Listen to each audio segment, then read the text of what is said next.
네, 오늘의 말씀은 창세기 23장 1절에서 20절의 말씀입니다. 사라가 127세를 살았으니 이것이 곧 사라가 누린 햇수라. 사라가 가나안 땅 헤브론 곧 기럇 아르바에서 죽음에 아브라함이 들어가서 사라를 위하여 슬퍼하며 애통하다가 그 시신 앞에서 일어나 나가서 헷 족속에게 말하여 이르되 나는 당신들 중에 나그네요 거류하는 자이니 당신들 중에서 내게 매장할 소유지를 주어 내가 나의 죽은 자를 내 앞에서 내어다가 장사하게 하시오. 헷 족속이 아브라함에게 대답하여 이르되 내 주여 들으소서. 당신은 우리 가운데 있는 하나님이 세우신 지도자이시니 우리 묘실 중에서 좋은 것을 택하여 당신의 죽은 자를 장사하소서. 우리 중에서 자기 묘실에 당신의 죽은 자 장사함을 금할 자가 없으리이다. 아브라함이 일어나 그 땅 주민 헷 족속을 향하여 몸을 굽히고 그들에게 말하여 이르되 나로 나의 죽은 자를 내 앞에서 내어다가 장사하게 하는 일이 당신들의 뜻일진데 내 말을 듣고 나를 위하여 소할의 아들 에브론에게 구하여 그가 그의 밭 머리에 있는 그의 막벨라 굴을 내게 주도록 하되 충분한 대가를 받고 그 굴을 내게 주어 당신들 중에서 매장할 소유지가 되게 하기를 원하노라 하매 에브론이 헷 족속 중에 앉아 있더니 그가 헷 족속 곧 성문에 들어온 모든 자가 듣는 데서 아브라함에게 대답하여 이르되 내 주여 그리 마시고 내 말을 들으소서. 내가 그 밭을 당신에게 드리고 그 속의 굴도 내가 당신에게 드리되 내가 내 동쪽 앞에서 당신에게 드리오니 당신의 죽은 자를 장사하소서. 아브라함이 이에 그 땅의 백성 앞에서 몸을 굽히고 그 땅의 백성이 듣는 데서 에브론에게 말하여 이르되 당신이 합당히 여기면 청하건대 내 말을 들으시오. 내가 그 밭값을 당신에게 주리니 당신은 내게서 받으시오. 내가 나의 죽은 자를 거기 장사하겠노라. 에브론이 아브라함에게 대답하여 이르되 내 주여 내 말을 들으소서. 땅값은 은 400세겔이나 그것이 나와 당신 사이에 무슨 문제가 되리이까. 당신은 당신의 죽은 자를 장사하소서. 아브라함이 에브론의 말을 따라 에브론이 헷 족속이 듣는 데서 말한 대로 상인이 통용하는 은 400세겔을 달아 에브론에게 주었더니 마므레 앞 막벨라에 있는 에브론의 밭 곧 그 밭과 거기에 속한 굴과 그 밭과 그 주위에 둘린 모든 나무가 성문에 들어온 모든 헷 족속이 보는 데서 아브라함의 소유로 확정된지라. 그 후에 아브라함이 그 아내 사라를 가나안 땅 마므레 앞 막벨라 밭굴에 장사하였더라. 마므레는 곧 헤브론이라. 이와 같이 그 밭과 거기에 속한 굴이 헷 족속으로부터 아브라함이 매장할 소유지로 확정되었더라. 아멘.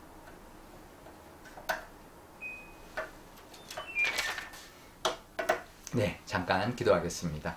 아버지 하나님 감사합니다. 오늘도 하나님의 이 말씀 의지하여서 또 하루를 시작하려 합니다. 연휴를 잘 보내고 또 이제 한 주를 시작합니다. 하나님 이 말씀 의지하여서 하나님의 뜻대로 살아가는 하루 되게 하여 주옵소서. 감사드리며 예수님의 이름으로 기도드리옵나이다. 아멘. 네, 사라가 이제 숨을 거두었습니다. 이 127세에 이제 죽었다 이렇게 기록하고 있습니다. 이삭을 낳을 때 나이가 90세였으니까 이삭의 나이가 37세 되던 해에 죽었고요. 그가 이제 그 가나안 땅에 온 지 62년이 지난 때였습니다. 그러니 거의 한 인생의 반을 가나안 땅에 살다가 죽었고요. 아브라함은 100세에 이삭을 낳았고 175세에 나중에 죽습니다. 그러니 이제 아브라함이 훨씬 더 오래 살았는데요. 사라가 죽음으로 말미암아 하나님께서는 이삭으로 이어지는 이제 아브라함의 시대 또 아브라함과 이 사라의 시대에서 이삭의 시대로 이제 넘어가는 그런 이제 시점을 보여주고 있습니다.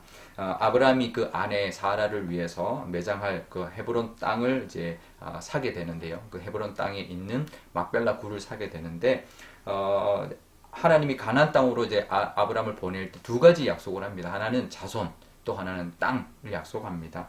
자손은 이삭을 주셨습니다. 하지만 땅은 그 소유한 땅이 없었습니다. 왜냐하면 유목민이기 때문에 땅을 소유하지 않았는데요. 4절에 보면 이렇게 아브라함이 말하는 것을 볼 수가 있습니다.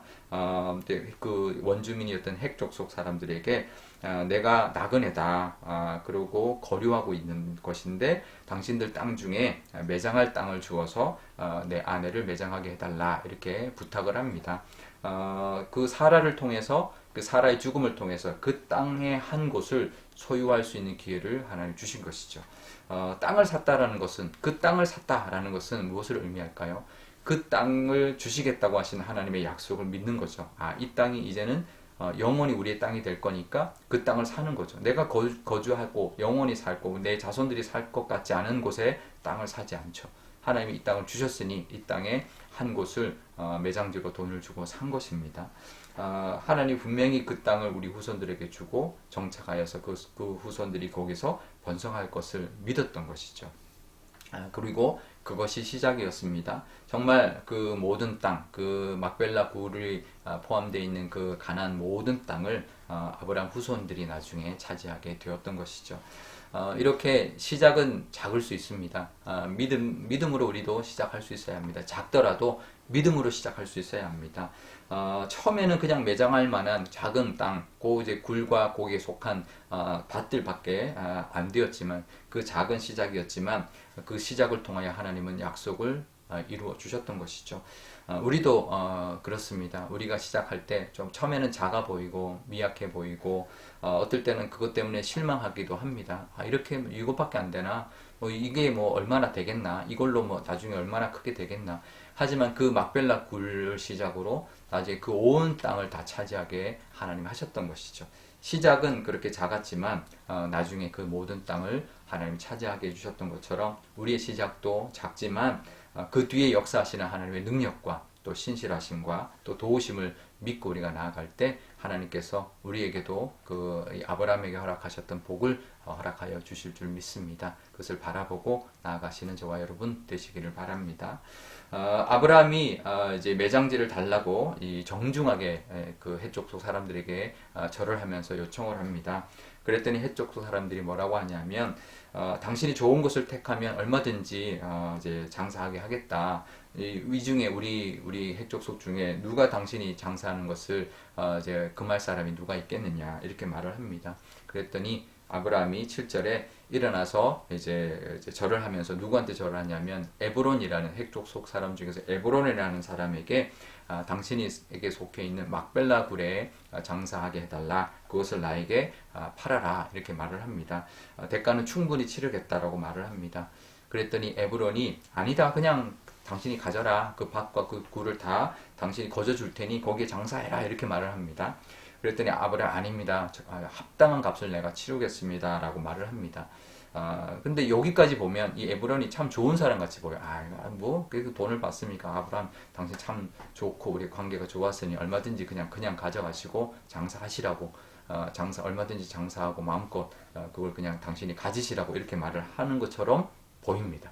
근데 그 뒤를 보면 이 사람이 그런 사람이 아니라는 것을 우리가 알 수 있는데요. 아브라함이 값을 치르겠다고 하니까 뭐라고 하냐면 그 밭값이 은 400세겔이지만 당신과 내 사이 그거 다 받겠냐 이렇게 말을 하는데요. 이 은 400세겔이 어느 정도일까?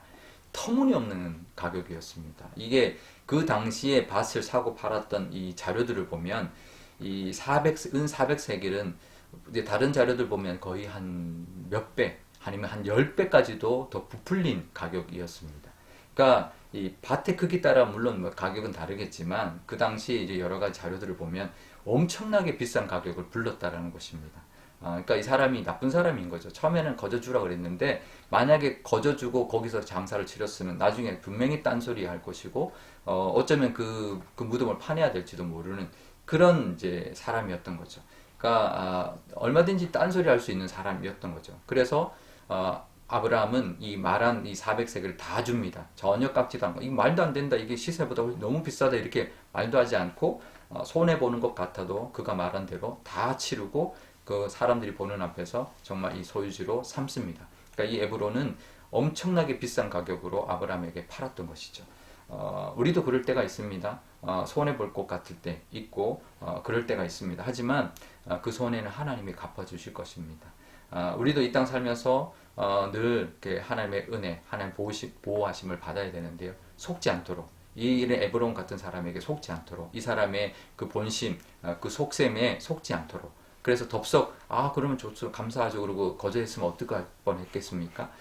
또 때로는 또 손해 볼 때도 있습니다. 차라리 손해 보는 게 낫습니다. 그 손해는 하나님이 갚아주실 것입니다. 우리도 늘 하나님이 보호해 주셔서 속지 않도록 또 손해 보지 않도록 또 손해 보더라도 하나님이 갚아주시는 은혜를 베풀어 달라고 그렇게 늘 기도하면서 하나님의 은혜를 바라보며 살아가시는 저와 여러분 되시기를 바랍니다. 우리 오늘 기도할 때 이렇게 기도하면 좋겠습니다. 하나님 먼저 우리가 뭐든지 좀 작지만 하나님의 능력과 인도하심을 믿는 믿음으로 정말 바라보고 나아가는 우리가 되게 달라고 기도하면 좋겠고 또 이 땅 살아가면서 어떨 때는 속을 수도 있고 또 손해볼 수도 있지만 하나님이 갚아주실 것이다. 하나님 지켜주실 것이다. 라는 믿음으로 살아가는 우리가 되게 달라고 기도하면 좋겠습니다. 또 오늘 화요일인데요.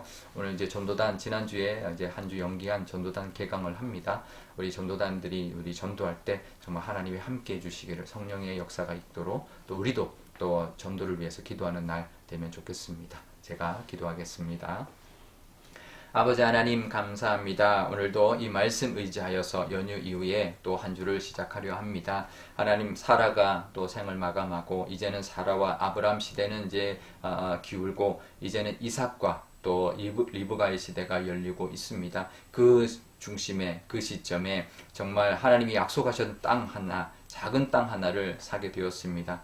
비록 사라의 매장지였지만 그 땅을 시작으로 그 온 땅이 정말 하나님이 약속하신 대로 그 아브라함의 후손의 땅이 되었습니다. 우리도 작은 시작이지만 하나님의 능력을 바라볼 수 있는 믿음을 허락하여 주옵소서. 또 하나님 그 사고 그 밭을 살 때 정말 에브론이라는 사람의 그 속셈을 우리가 엿보게 됩니다. 하나님이 세상을 살아갈 때 정말 교활한 사람이 있고 정말 그 속셈이 정말 은큼한 사람이 있고 또 속여서 또 부풀려서 우리에게 손해를 끼치는 사람들이 있습니다. 하지만 하나님을 믿는 믿음과 또 하나님의 보호하심과 또 하나님의 갚아주심을 바라보면서 손해보는 것 같아도 또 속지 않을도록 지혜를 허락하여 주셔서 이 땅 가운데 하나님의 능력 가운데 또 하나님 보호하신 가운데 살아가게 하여 주옵소서. 또 화요일입니다. 오늘 전도단 개강하는데 하나님 우리의 전도의 능력이 나타나게 하여 주시고 성령의 역사가 있어서 많은 열매 있게 하여 주옵소서. 또 우리도 우리 주변에 믿지 않는 영혼들을 위하여 기도하는 하루가 되게 하여 주옵소서.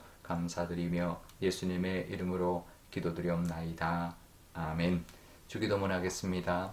하늘에 계신 우리 아버지, 아버지의 이름을 거룩하게 하시며 아버지의 나라가 오게 하시며 아버지의 뜻이 하늘에서와 같이 땅에서도 이루어지게 하소서. 오늘 우리에게 일용할 양식을 주시고 우리가 우리에게 잘못한 사람을 용서하여 준 것 같이 우리 죄를 용서하여 주시고 우리를 시험에 빠지지 않게 하시고 악에서 구하소서. 나라와 권능과 영광이 영원히 아버지의 것입니다. 아멘.